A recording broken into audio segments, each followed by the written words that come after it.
किसी गांव में भोला नाम का एक सीधा साधा व्यक्ति रहता था। वह बहुत ही साफ दिल का था। आयु अधिक हो जाने पर भी वह बच्चों की तरह भोला था। इसीलिए सब मन बुद्धि कहकर उसका मजाक उड़ाते थे।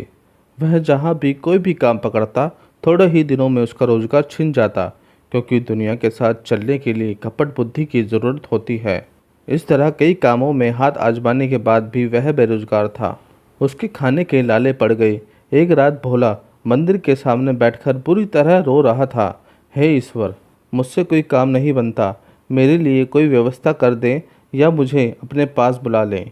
पास ही पेड़ के पीछे एक चोर छिपा हुआ था। भोला का रोना सुनकर चोर का दिल पसीज गया और वह उसके पास जाकर बोला, भाई तुम मेरे साथ चलो, मेरे साथ ही काम करना।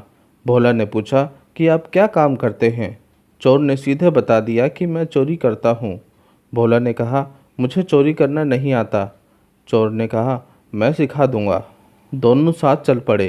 रास्ते में चोर खलिहान में अनाज चुराने के लिए घुसा।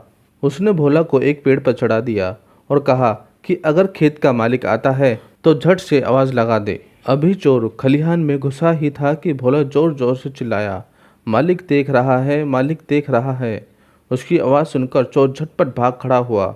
जरा दूर जाकर चोर ने पूछा, मैं तो सब देखभाल कर ही अंदर घुसा था, इतनी जल्दी खेत का मालिक कैसे आ गया?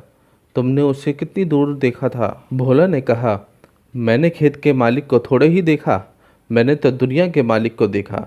उसकी नज़र से कुछ नहीं छिपता। भले ही खेत के मालिक ने नहीं देखा, पर दुनिया का मालिक तो देख रहा था ना। आखिरी हिसाब तो उसी को देना पड़ता है ना। भोला की बात सुनकर चोर हक्का बक्का रह गया।